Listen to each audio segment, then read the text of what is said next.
Hello and welcome back to episode 4 of my KRC Genk Football Manager 2021 save career mode, again whatever you want to call it. Last time out we managed to win the league in our first season. Who'd have thought it, you know? Not me. I thought we were going to be top 4. Anyway, we managed to win the league, so we've had an off season now to prepare for the new season. I think last time I said I wanted to do a little summer overhaul and get rid of a lot of players, so I've tried to do that, so we'll go over that first. Right here you can see it says I've brought in 26.5 million, but that's not true because a lot of them went down here. We sold our left back to Southampton, I think I mentioned that, so he's now playing in the Championship. We got rid of Dezers, who scored 2 goals to win us the title, but it wasn't in my long-term plan.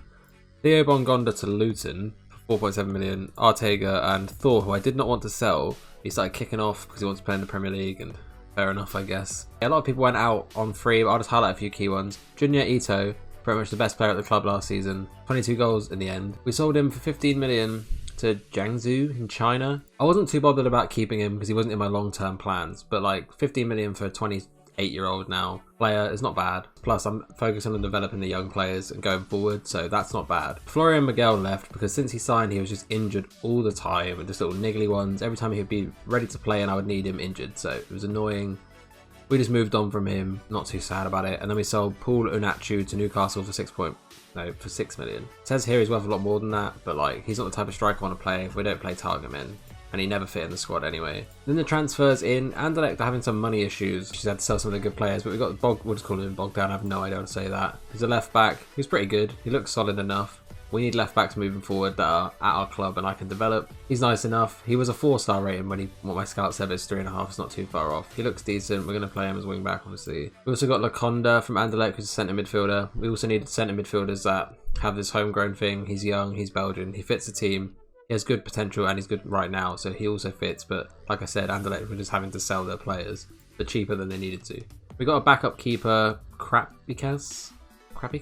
He looks solid enough if I actually need to play a backup keeper, and if my keeper actually gets injured, there's a solid substitute for that, and not just someone that's like 16. And we also brought in this other left back. It says 12 million there, right? That's BS. I'm pretty sure I put like 6 million if he scores 50 goals. My left back isn't scoring 50 goals. So Dam Foulon, if you will, is also Belgian and homegrown. So those two can just figure out who wants to play between Foulon and Bogdan. Whoever plays better will start. And we just brought in our club record signing for £16 million, Thomas Messier. I needed a good centre-back, and every centre-back in this game either was signed somewhere else or didn't want to come here. So we signed this guy. 3-star right now, potential 4.5. He's young, full playing defender, that's what I want. So hopefully he's worth the 16 million because that's quite a lot for a defender and anyone in our league, to be honest. I can't really work out if we're super prepared or unprepared for the season because we didn't replace a lot of the people. So like Ito, who was my starting right mid, will now be replaced by Dembele, but he was already here. As I said, he was my record signing before, so hopefully he can get more game time and perform so I don't have to bring someone in. It leaves us with a lot more money to make those signings if we need them. What am I saying? I have 20 million still, which is pretty good because I brought in a lot of money. But hopefully the younger guys can just step up and we can develop them because that's what I wanted to do anyway. One more thing on the transfer front. Baba's asked to leave. Ideally I would keep him, but Newcastle want him and he wants to play in the Premier League. So I said if they bid like 10 million he can go. So let's hope they don't. But if they do, I will probably have to sign a replacement. But I found this guy. I say found, he's already in my squad. Camille Van der Peer, what is he called? 17-year-old ball-winning midfielder. Like, this is the type of guy I'd love to develop, but like in the Champions League, surely people are just going to fly past him. He's 17 and inexperienced, but he will play. I think that's it on the transfer front. I didn't do that many. Like, the whole pre-season, I'm thinking, I need to bring people in, but I can't find the right people to bring in. I don't just want to buy players because, as you can see in the development centre down here, I have a lot of people in the club with high potential. Same with the under-18s, so I'd rather give these people chances as opposed to go and sign someone and panic and do that. Regarding the season preview and stuff, it thinks Club Brugge are favourites to win and then us. I need to keep an eye out for Club Brugge because they went on a really good run last season, somehow finished second, and they weren't even that far behind us in the end, so I'm keeping an eye out for them. They're going to be a problem if they continue that form. Standard again were really good last season. I'd be surprised if Anderlecht finish in the top 4. Like I said, they have money problems and they were selling all of their players. I think the teams to watch out for are Club Brugge and Genk, basically. Ideally, we just win the league again fairly easily, but we'll see. On like the aims for the season, I do want to win the Pro League again. It says finish in the top 2. I'll be quite disappointed if I don't win it.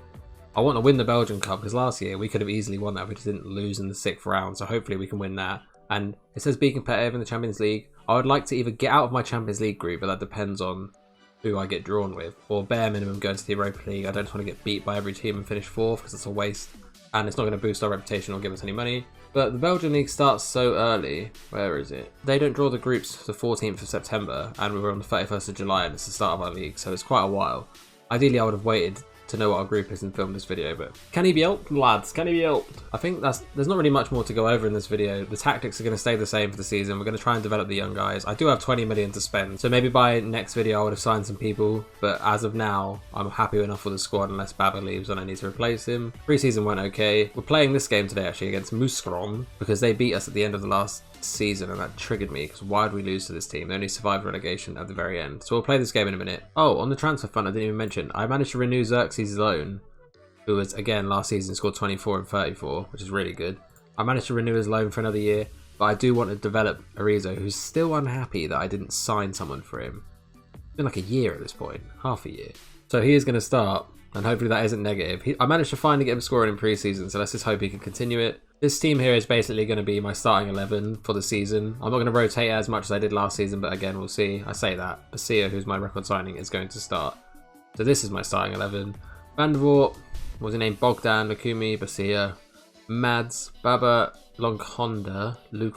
We're learning their names. Raskin, Koeman, Dembele, and Arizo. So we'll likely start most games. Arizo might just swap out for Xerxes if he can't score goals because it's Orcs. Alright, let's pump our fists and say we owe them, because we do. Didn't really get much of a reaction. Yikes. Go on, Koeman.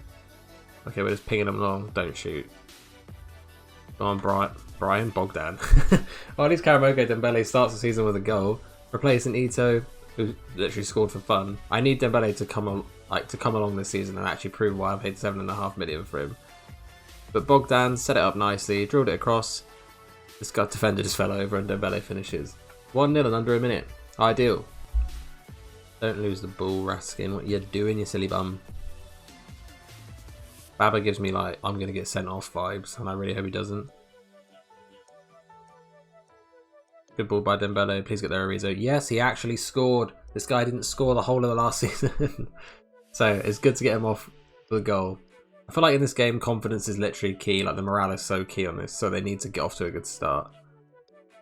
Then again, I said that last time, and I lost the first game, won the league, but you know what I mean. Are we going to get any more highlights? We are. I don't like where this highlight starts, but we'll see what happens. Okay, we got the ball back. Go on, Dembele. He's away on the wing if you want to pass it to him. Or Arizo's away down the middle. He was offside. Should have passed to the wing. I knew I was right. Right, at the end of the first half, we're putting in a fantastic performance according to the expected goals. The stats completely suggest that. We've had 22 shots, 9 on target. Our on target isn't the best, you know, but it's fine. And we're dominating them completely, so let's just pump our fists. No, that's hands on hip it. Happy with things are going. They're all motivated. Second half, more of the same. Let's score some more goals. Club Brugge are banging in 6. We need to bang in more than 2. And Arizo's got 2 on his first start. Is this his first start? I don't know. The first day of the season, Arizo's got 2. This is good. I was really worried he wasn't going to score, because last season, if I didn't play Xerxes, we basically didn't win because we wouldn't score enough. Right, Arizo scored 2 at this point. Dembele's got 1. He's a bit tired. Those are the 2 players that I needed to step up and perform, so it's looking good so far. Everyone's having a good game, but my record signing on is 6.6, which isn't bad, but I mean, the rest of them are having quite a good game. Press the ball, guys. There you go. Get your hat-trick, Arizo. You saucy but little boy. I was going to swear, but I won't. Hat-trick on his first, I'll say his first start. Got a hat-trick on the first game of the season. That is literally the ideal performance I wanted from him because he needed to score. Good assist by Oyen. Even though we're not on long balls, it's shorter, but it's fine. Good goal. 4-0. That equals Club Brugge's goal difference already, so ideal. We are absolutely dominating them. That is it. Well, they basically did everything I asked for, so that is ideal. Arizo played amazing. I didn't expect that. Dembele got an 8.4 as well. Mad's doing what he does. And my new left back, Bogdan, down here, 8.1. Very good game to start the season. Completely different from the last time I did this. Right, well, we got the win. That's much better than the first game of last season when we lost instantly. And we're back up there on goal difference already with Bruges. I say back up there, it's the first game. Go us, guys. Right, at the end of the last season, I joked that I'd take over Newcastle. I wasn't going to do that, but I do support Newcastle. And they got taken over. Mike Ashley finally sold the bloody club. And Unai Emery's the manager. So maybe things are looking up for Newcastle. Just found that interesting. Go to Arsenal. Thierry Henry is the manager because they sacked Arteta. So, like, it's interesting to see what's going on around the world. And against all odds, right, Luton, of all clubs, are in the Premier League. So I might keep an eye on that to see how many points they get. We sold a player to Luton again. Who was it? Bongondo went. I liked Bongondo, he just gets injured, but genuinely surprised Luton are in the Premiership. They finished 6th, I think, and then won the playoff. Just found that interesting. But anyway, like I said, that'll do it for this episode. I'll come back at the end of January, because Standard will Probably be a good game. I imagine they'll be quite up there. It's a rival game and the transfer windows will be done. We should also know what's going on in the Champions League by then, so there'll be a lot to cover. But I've spoken too much. I'm out of breath. If you enjoyed the video, please give it a like, subscribe if you're new, and I'll see you next time. Bye bye!